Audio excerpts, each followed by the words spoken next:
మీకు ఎవరైతే తప్పులు చేశారో వారి మీద మీరు చర్యలు తీసుకోండి చెప్పాలి, కానీ తప్పులు చేసిన వాళ్ళు వెనకేసుకొచ్చే విధానం ఏంటో నాకు అర్థం కావట్లేదు.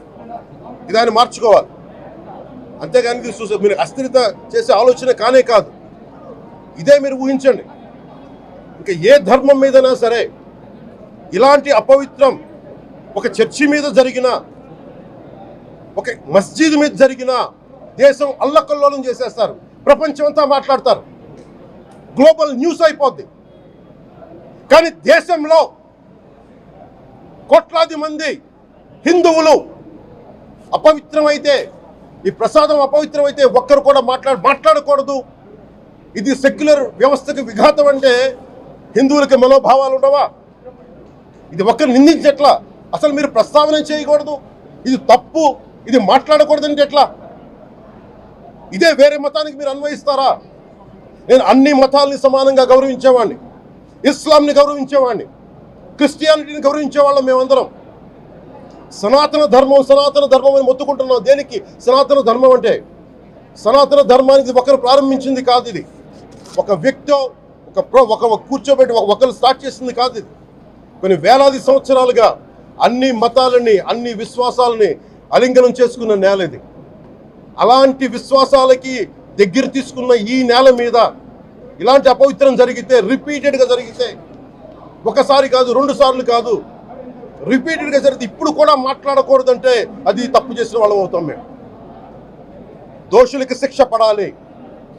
ఫుడ్ అడల్టరేషన్ ఇది మేము కాదంటలా. టీటీడీ బోర్డు, అప్పుడు టీటీడీ బోర్డు బాధ్యత తీసుకోవాలి.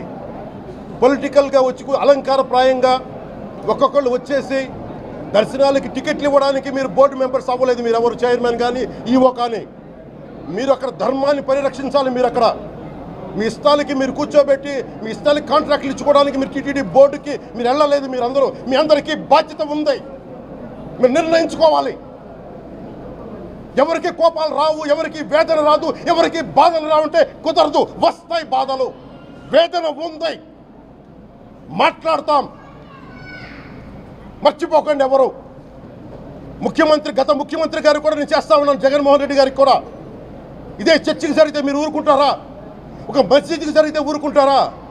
ఒక తిరుమలకు జరిగినప్పుడు ఎందుకు వెనకేసుకొస్తారు? రాకండి. ఏ మతం మీద దాడి జరిగినా సంపూర్ణంగా నాతో సహా మేము ఖండిస్తాం, బయటకు వస్తాం. ఇస్లాం మీద దాడి జరిగితే మేము మాట్లాడతాం, క్రిస్టియానిటీ మీద దాడి జరిగితే మేము మాట్లాడతాం, హిందూ ధర్మం మీద, సనాతన ధర్మం మీద దాడి జరిగితే కూడా నేను మాట్లాడతాను. ఇది మొదటిసారి కాదు, మేమందరం మాట్లాడతాం. ఇది ప్రాథమిక హక్కు. ఇది పరస్పర విశ్వాసాలను గౌరవించుకోవడం చాలా చాలా అవసరం. ఇది అందరికీ తెలియజేస్తున్నాను. ఇది దోషులకి కఠిన శిక్ష పడాలి. అలాగే ముఖ్యమంత్రి గారికి కూడా నేను తెలియజేసుకున్నాను, చంద్రబాబు నాయుడు గారికి కూడా క్యాబినెట్ మీటింగ్ జరగాలి, అసెంబ్లీలో చర్చ జరగాలి. అసలు టీటీడీ ట్రస్ట్లో ఎన్ని అవకతవకలు జరిగినాయి, దీని మీద కూలంకషంగా దీని మీద చర్చలు జరగాలి. అలాగే నిన్న అందరూ మీడియా పెద్దలు కూడా అడుగుతూ ఉన్నారు, పత్రికాధిపతులు కూడా అడుగుతూ ఉన్నారు, మీడియా వారు కూడా అడుగుతున్నారు, దీన్ని సిబిఐకి తీసుకెళ్లాలా లేదా అనేది. అది గౌరవ ముఖ్యమంత్రి గారు నిర్ణయం తీసుకోమని. మీరు ఏ నిర్ణయం తీసుకున్నా క్యాబినెట్ మీ వెనకాల ఉంటుంది, ప్రజలు మీ వెనకే ఉంటారు. ఇది ఇక్కడితో ఆగాలని మనస్ఫూర్తిగా నేను కోరుకుంటున్నాను. అలాగే 40 సంవత్సరాలుగా కర్ణాటకలోని గీ కంపెనీకి ఇస్తూ ఉన్నారు. 15,000 కేజీలు అవసరం అవుతుంది నెయ్యి, మనకి స్వచ్ఛమైన నెయ్యి. అలాంటిది వీళ్ళు 1000 రూపాయలు కొన్నదాన్ని వీళ్ళు 360 రూపాయలకే వస్తుందని చెప్పి ఎవరో మిడిల్ మ్యాన్ వచ్చి చెప్పారు. ఆ మిడిల్ మ్యాన్ ఎవరు? దీని మీద సంతకం పెట్టింది ఎవరు?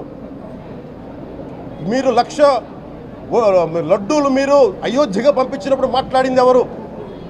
చెక్ చేశారా? క్వాలిటీ చెక్ చేశారా? కోట్లాది మంది భగవంతుణ్ణి విశ్వాసం ప్రకటించే ప్రతి ఒక్కరి ఈ రోజున బాధకు గురయ్యారు. నాకు నిజంగా ఇంకో వేదన కూడా ఉంది. ఇది ఇంకొకరు నిందించట్లా.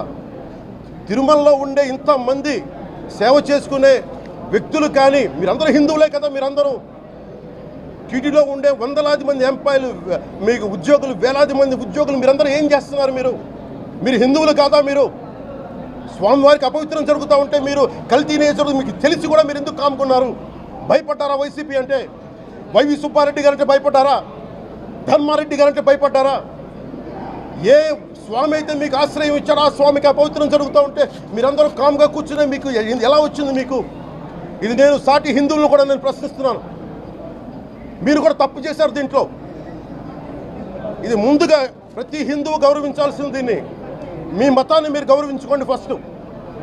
ప్రతి హిందూ నేర్చుకోవాలి ఇది. ప్రతి హిందూ ఆత్మపరిశీలన చేసుకోవాలి. మీరు బయటికి రావాలి. తప్పు జరుగుతూ ఉంటే కూర్చొని చేతులు కట్టుకొని మనకెందుకులే అంటే ఇలాగే ఉంటాయి. ఇది మారాలి. ఇది అందుకు నేను కూడా దీంట్లో భాగమే. కాబట్టి నిజంగా నాకు ఇన్ని సమస్యలు చెప్పారు ఇన్ని సంవత్సరాలుగా. వైసీపీ మీద పోరాటాలు చేస్తున్నారు. రోడ్లు బాగలేదంటే మాట్లాడాం, రైతుకి సమస్యలు వస్తే మాట్లాడాం, గుడులు అపవిత్రం చేస్తుంటే మాట్లాడాం. కానీ ఏ ఒక్కరు కూడా బలంగా కూర్చొని టీటీడీ ఉద్యోగులు ఎవరైనా సరే ఇలా జరుగుతుంది అని తెలిసి కూడా కామ్గున్నారంటే మీరు మహా అపరాధం చేశారు. ఆ మహా అపరాధానికి నాకు సంబంధం లేకపోయినా ఈరోజు నేను ప్రాయశ్చిత దీక్ష మొదలుపెట్టాను. ఈరోజు 11 రోజులు స్వామివారికి నేను క్షమాపణలు కోరుకుంటూ ఈ దీక్ష తీసుకుంటున్నాను. ఇది మారాలి, భవిష్యత్తు ఇలా ఉండకూడదు అని కోరుకుంటూ సెలవు తీసుకున్నాను. నమో వెంకటేశాయ.